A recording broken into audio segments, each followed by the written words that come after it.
Holy Gospel according to Matthew. Glory to you, O Lord.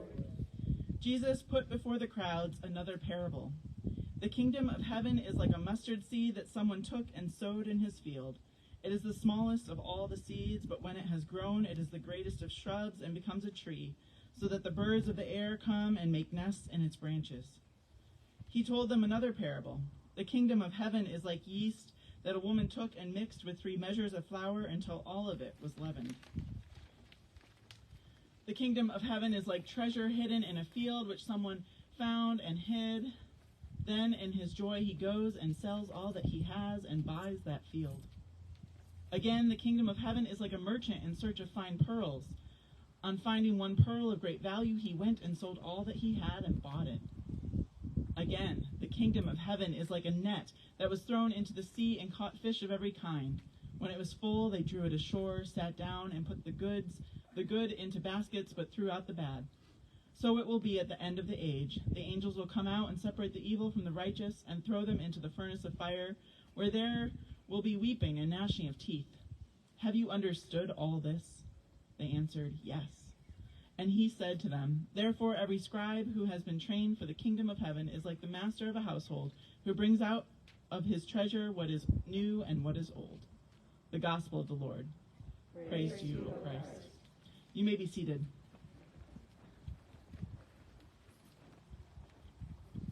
A lot of parables this week. Don't worry, I'm not preaching on all of them. When I was growing up, we had a large garden in our backyard, about the size of this outdoor chapel space, the benches and all of that. We had it fenced to keep our dogs out, but also to keep other animals out too. In late spring, we would take a family trip to my mom's favorite garden center on the other side of town to take advantage of their special sale, and we would search for the very best looking starter plants to put in our garden. We mostly grew peppers and tomatoes, but sometimes my brother and I got to pick out something different and special to plant in the garden that year, like pumpkins or cucumbers. I would spend hours with my mom outside preparing the garden, clearing out all the rocks.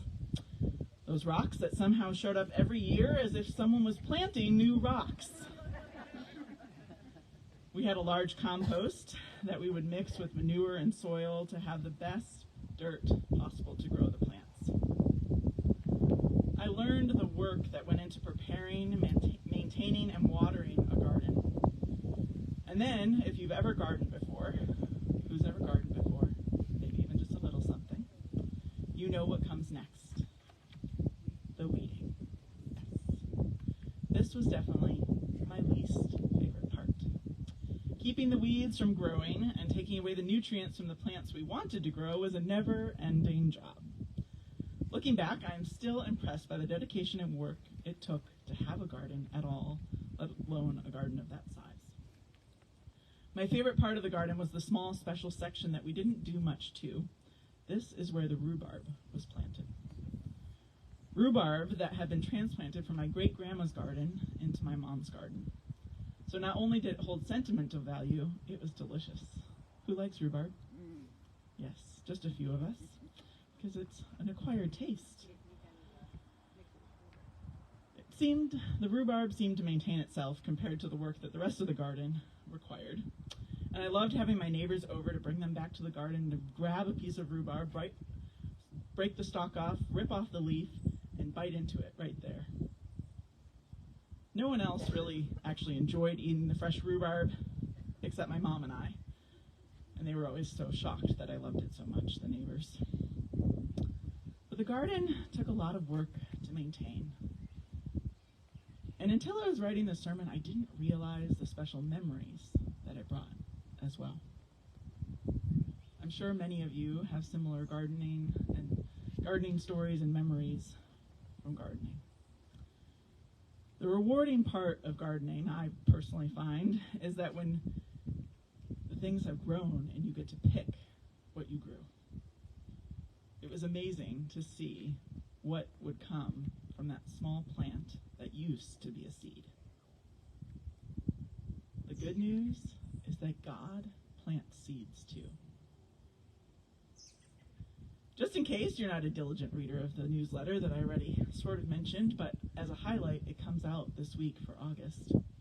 You may have missed that I'm taking a course this summer on religious fundraising. It is planting all sorts of seeds about things to do and focus on. And I'm learning about how important it is to get really clear on our church's mission and vision, our purpose and impact. We are told every week that fundraising is all about relationships. It's about knowing people and what matters to them. It's about learning why we give, not just on the surface level, but deep down inside, learning the stories that have impacted us throughout our lives and the lessons that we were taught about money and generosity as young kids. This past week, we read a book, A Spirituality of Fundraising by Henry Nouwen, who's a gifted writer, teacher, and pastor. He writes about how fundraising is part of ministry because ministry is about furthering the kingdom of God. He says, fundraising is a very concrete way to help the kingdom of God come about. The kingdom is where God provides for all that we need. It is the realm of sufficiency where we are no longer pulled here and there by anxiety about not having enough. End quote. The parable of the mustard seed demonstrates how the kingdom of God can grow and what our gifts can do. A mustard seed is tiny, but not actually the smallest seed on earth. However, it grows larger than many seeds.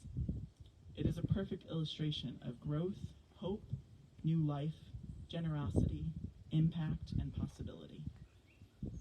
Nouwen writes, when we give ourselves to planting and nurturing love here on earth, our efforts will reach out beyond our own chronological existence.